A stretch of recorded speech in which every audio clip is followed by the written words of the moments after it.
Le petit matin Sud Radio. Maxime Trouleau. C'est une nouvelle qui a réjoui tous les défenseurs de l'A69 hier. La Cour d'appel administrative de Toulouse a finalement annoncé que les travaux allaient pouvoir reprendre. Bonjour Thomas Braille. Bonjour. Merci beaucoup d'être notre invité ce matin sur Sud Radio. Vous êtes fondateur du groupe national de surveillance des arbres, opposant historique à l'autoroute A69. Thomas Braille, je me permets d'un mot. En quelques secondes, je vais rappeler pour nos auditeurs que c'est beaucoup d'épisodes dans cette question de l'autoroute A69. Je vais rappeler rapidement les faits. D'abord, fin février dernier, donc, le tribunal administratif de Toulouse avait finalement stoppé le chantier. Je cite, « faute de nécessité impérieuse à le réaliser », notamment sur cette question environnementale. À la suite de ça, l'État avait fait appel, elle avait déposé un recours pour pouvoir continuer les travaux avant de juger l'appel. Et donc hier, la Cour d'appel administrative de Toulouse a décidé de mettre en pause la décision de justice de fin février et donc de permettre la reprise des travaux. On parle d'une date mi-juin annoncée par le ministre des Transports hier, Philippe Tabarot. Thomas Braille, j'imagine que ce matin vous êtes très en colère. Vous avez même annoncé hier que vous alliez entamer une grève de la soif. Est-ce que vous pouvez nous confirmer cette information et cette décision, Thomas Braille ? Oui, je la confirme et je la maintiens. Je n'ai pas l'habitude de reculer quand j'affirme quelque chose. Moi, j'ai clairement pointé du doigt le président de la République maintenant parce que je pense qu'il faut parler aux bonnes personnes. Il est clairement grandement impliqué dans ce projet autoroutier via des personnes communes et puis des renvois d'ascenseurs. C'est toujours un peu comme ça en politique que ça fonctionne. Donc je pense qu'aujourd'hui, il faut que tout le monde assume un petit peu le fait que cette autoroute, elle n'a pas d'utilité et que là, en fait, ils ont demandé ce qu'on appelle donc un sursis à exécution. En fait, ça veut dire qu'ils demandent à pouvoir poursuivre les travaux avant que l'appel sur le fond soit jugé. Donc c'est totalement clairement illégal de faire ça. C'est un petit peu, je donne cette image, c'est un petit peu comme si vous rouliez à 200 sur l'autoroute, vous perdez votre permis et 3 mois après vous rentrez par la fenêtre, vous demandez au juge est-ce que je peux récupérer mon permis pour aller travailler. En fait c'est complètement hallucinant de voir un petit peu comment ça fonctionne. On sait très bien que c'est la politique du fait accompli. Une fois que l'autoroute sera terminée, en fait quand on jugera l'appel sur le fond, on dira bon c'est trop tard. C'est un petit peu comme le pont de l'île de Ré. Je tiens à signaler qu'il est totalement illégal, mais pourtant il est là quoi. Donc voilà, aujourd'hui on est contre ça et on continuera à se mobiliser. Voilà. Vous parlez d'illégalité, Thomas Braille, tout de même, c'est la justice qui s'est prononcée hier. Alors c'est la Cour d'appel administrative de Toulouse qui a donc statué sur l'appel fait par l'État. Illégalité. Beaucoup de députés de gauche d'ailleurs ont expliqué que la loi était piétinée. Donc vous reprenez ces propos ce matin ? Ah bah oui, la loi est piétinée puisque le 27 février ils n'ont pas eu gain de cause. Là, ce qui risque de se passer, c'est que si à l'appel sur le fond en fait ils perdent, en fait, on dira quoi en fait que oui, vous avez perdu, l'autoroute est illégale et en fait elle sera faite. C'est contre ça qu'on se bat.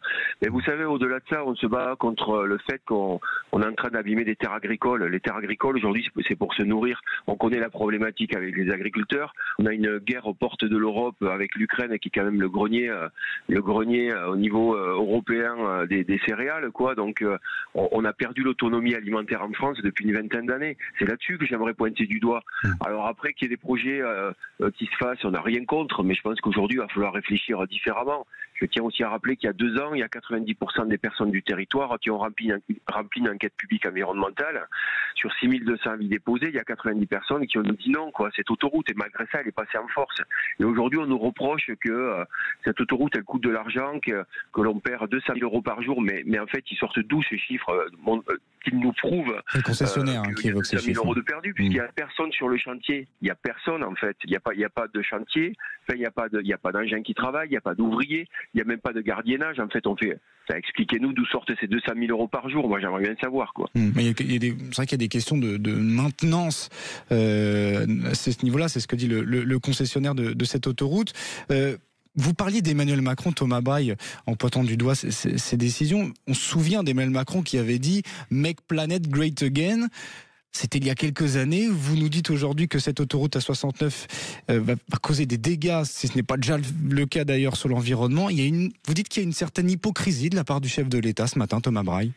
Bon, écoutez, je ne sais même pas si c'est utile de le dire. Je parle qu'en termes environnemental, le président de la République... je suis désolé de le dire aujourd'hui. Moi, j'ai essayé de travailler avec eux. Moi, en 2019, j'ai travaillé avec Elisabeth Borne. On a essayé avec le ministère de la Transition écologique pour faire évoluer un article de loi sur les arbres d'alignement. Rien de convaincant. J'ai vu Clément Beaune quand il était en poste, quand j'ai faisais la grève de la faim devant le ministère. Voilà, Clément Beaune n'est plus là et il se passe rien. Enfin, à un moment donné, moi, j'ai alerté plusieurs fois le président sur la problématique de coupe rase en forêt, sur la Guyane française où on déforeste pour mettre des panneaux photovoltaïques. Toutes ces questions-là, en fait, on n'est pas forcément reçu, on n'est pas écouté et puis il se passe rien. Donc oui, je pense qu'aujourd'hui, en fait, là, j'en ai vraiment ras-le-bol parce que moi, j'ai tendu la main à tout le monde. Vous savez que je suis quelqu'un de dialogue et le collectif La Voix est libre qui se bat depuis longtemps aussi, on est toujours en train d'essayer de dialoguer avec ces gens-là et en fait, il se passe rien. Donc là, oui, aujourd'hui, la coupe, elle est pleine. Moi, j'en ai marre et il faut dénoncer les bonnes personnes, ça suffit, quoi. Voilà. Vous allez donc entamer cette grève de la soif. Vous aviez déjà d'ailleurs fait une grève de la faim. Vous aviez mis votre vie en jeu, Thomas Braille. Est-ce que vous vous sentez, justement, je rebondis sur ce que vous dites, assez écouté? Est-ce que, j'allais presque vous dire, est-ce que ça en vaut la peine, Thomas Braille? Écoutez, ce qui en vaut la peine, en fait, c'est que je pense qu'on a tous des enfants, quoi. Et qu'à un moment donné, quand nos politiques, ils pensent qu'à leur intérêt privé, à leur petit ego et leur carrière personnelle, il va falloir qu'ils se réveillent un petit peu. Parce que être un homme politique et une femme politique aujourd'hui, c'est œuvrer pour le bien commun, c'est œuvrer pour les citoyens. C'est pas œuvrer uniquement pour soi, quoi. Je pense que j'apprends rien à personne, mais vu comment la politique mondiale aujourd'hui aussi elle se comporte, franchement ça fait peur, quoi. Donc oui, je pense qu'aujourd'hui voilà, il faut essayer de faire des choses. En tout cas, celui qui essaye pas, si on n'essaye pas de faire des choses, il se passera rien, quoi. Voilà. Ne croyez pas que c'est de gaieté de cœur que j'annonce des choses comme ça. On sait très bien une grève de la soif. Vers quoi ça amène. À un moment donné, il va falloir qu'ils prennent leurs responsabilités, nos politiques, et qu'ils arrêtent de faire le yo-yo avec ce projet-là. Et on en a pas besoin, on n'en a pas envie. Voilà, clairement, les terres agricoles, c'est pour nourrir nos enfants demain, point, quoi. Est-ce que d'un mot, Thomas Braille, il y aura des actions plus collectives? Est-ce qu'on peut craindre, espérer, je ne sais pas, une ZAD sur cette autoroute A69? Et il est bien évident qu'il y a des choses à nouveau qui vont se repasser. Rendez-vous compte, ça a mis tous les gens en colère, les gens du territoire, ils sont à nouveau en colère.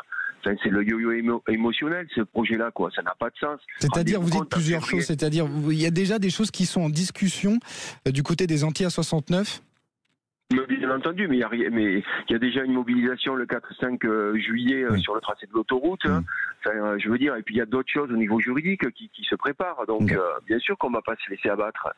Mais comme je le dis, on n'est pas contre tout. Il y a beaucoup de collectifs qui se battent tous les jours et voilà, c'est juste, on essaye d'œuvrer pour le bien commun, en fait. Voilà, c'est tout, quoi. Alors, rien d'autre, quoi. Eh bien, on suivra ça avec vous, notamment, Thomas Braille. On vous a beaucoup donné, effectivement, la parole. On en est ravis. Merci infiniment, Thomas Braille, d'avoir été notre invité ce matin. On va suivre, évidemment, ces épisodes nombreux, donc, du côté de la 69 entre Toulouse et Castres.